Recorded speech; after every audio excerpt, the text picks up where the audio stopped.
Hello and welcome to Rogers TV Presents. I'm Julia Batchelor. Today, a very special tournament is happening here at Beacon Hall in Aurora. It's the 4th annual Soldier On to St. Andrews, a golf tournament that allows ill and injured military men and women the opportunity to play golf, relax, and swap stories with their fellow soldiers, as well as sponsors and supporters will be raising funds to send 8 soldiers to Scotland to play at the historic St. Andrews Golf Course.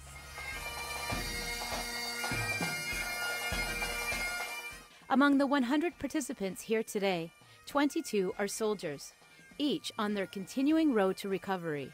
And thanks to partnerships between Beacon Hall and the Soldier On program, they can enjoy the benefits offered by golf to help get them a step closer to their goals. Major Jay Faco, recently retired, currently is senior manager with Soldier On. Not only has he seen the transformative effect that sport and recreation can have on a wounded soldier, but he too can attest firsthand to how important sport is in aiding healing due to trauma. So Jay, you're the senior manager with Soldier On. So talk to us about this program. It started in 2007. What was happening at that point that the military saw a need for a program like this? Well, it was a result of Afghanistan and all the ill and injured members that were coming out of theater. And it really, you know, under the Chief of Defence Staff, Rick Hillier at the time, he saw an outpouring of support from the Canadian public. And, you know, the more that we can do with soldiers to help in their recovery, he wanted to set up programs and adopt programs that would support that. So the founder, or one of the founders, was Greg Lagasse, who still works with the program, but he was working with the Canadian Paralympic Committee at the time. He came, approached the military, and they were really looking from a selfish, not like a selfish, but looking for recruits for the Paralympics.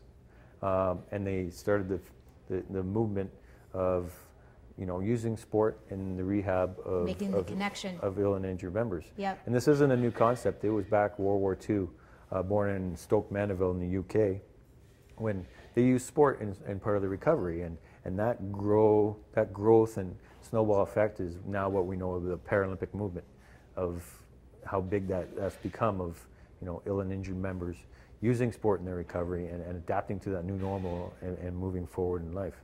So we just reinvented that, and the Canadian Armed Forces adopted it in 2007 and housed it and said, we're going to do this to support the men and women who served the country and sacrificed. And then we've just been carrying it on for the last decade. Well, you are one of those soldiers, 2004, correct? That right. you were injured in Afghanistan. Yep.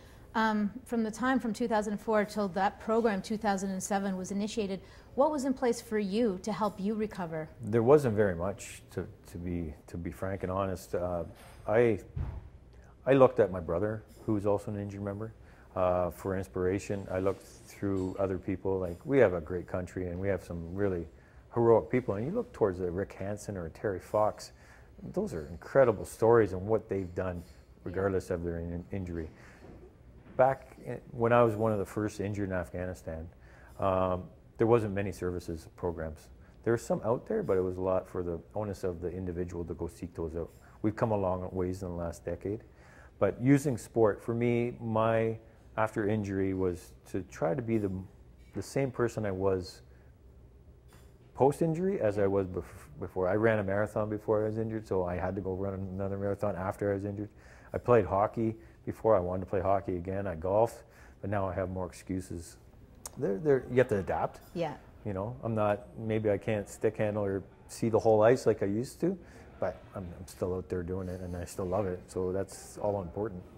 Have you seen, since Soldier On got started, I mean, right now there's currently 2,000 soldiers that are benefiting from this program. Have you seen that help soldiers with mental and physical disabilities get back to the places that they want to be before their injuries?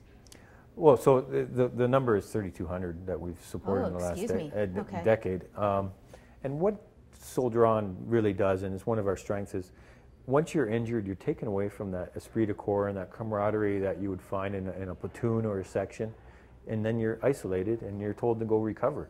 Yeah. But a lot of people need that peer support, and they need that camaraderie to fill in that gap. And not to feel so alone in that they're the only person that's dealing with this type of thing, right? That's exactly it. So there's, You know, when we do allied stuff, our allied camps with United Kingdoms, Australia, or when we go to Scotland with St. Andrew's Legacy, there's other nations that are there, and it's incredible to see from day one, they have all gone through a traumatic experience in their life, and they've all served their country.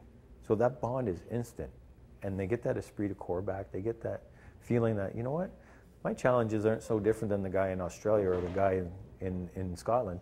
We all have nightmares or challenges, for example, in those dark places, and you start talking about it and saying, oh, this is what's going on in our country, this isn't, and there's so much similarities across the world.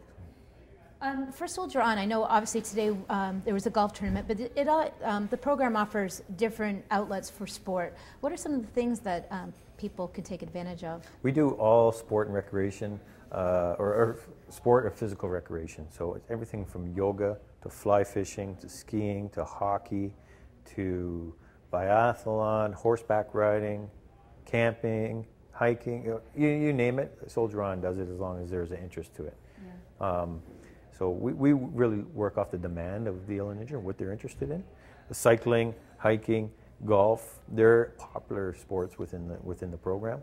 And I can see how they are, because if you're challenged and you're stressed and you just need to escape, well, yeah, go hop on your bike and go for a ride, or go to the golf course, and it's that instant kind of, okay, I need to be alone. And I mean, for me personally, being on the golf course is just fantastic. Like, it's so peaceful, just you and the game, and you can really focus and leave some of the other stuff behind. Yeah, and I understand that golf is probably one of the fastest growing sports that a lot of the members of Soldier On want to participate in. Why do you think golf is so popular? I think in the military, there's not a lot of opportunity to golf in the younger years. And what is unique within Soldier On is we're a organization who doesn't, we serve both physical and mental health, illness or injury, but we also serve both serving members and veterans. And because we're so busy at the beginning of our careers, and there's not really time for golf for a lot of people, people take that up later on in their life.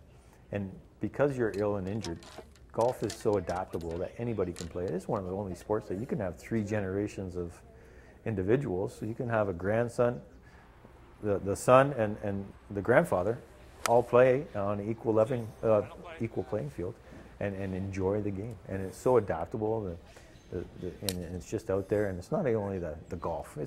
When we do run our Soldier On camps, it's not really about the golf. It's more about not feeling alone, and the camaraderie and that social aspect of it. But golf is so, like, anybody can play it, so it's fantastic. Yeah. Have you seen, are the statistics available that programs like Soldier On, has it had a positive impact on diminishing suicide rates within the military? We've had some feedback on that. I don't have statistics, hard numbers on that, but we receive feedback from participants on the impact. Yes, you must get personal stories, right? We do. We get a lot of personal stories, and it's really rewarding. And I think for me, going through some of that, but now I get the reward to help my brothers and sisters go through it and go. I would never say I know the challenges they go through, but I've gone through my own, and can relate in some fashion. So we have that impact. I don't have the exact statistics about it, but it is all encompassing to better the lives of the ill and injured. It's the ripple effect. Yeah. It's the effect on families. We had the best feedback is from the kids and the spouses, and saying, oh, thank you. They have their mom or dad back. Yeah, thanks for doing this. We're going out. And the great stories, somebody sends an application for golf equipment because he just wants to go golfing with his wife, or he just wants to go golfing with his kids. That's fantastic. And that's what it's all about, right, is making sure that that's there for them.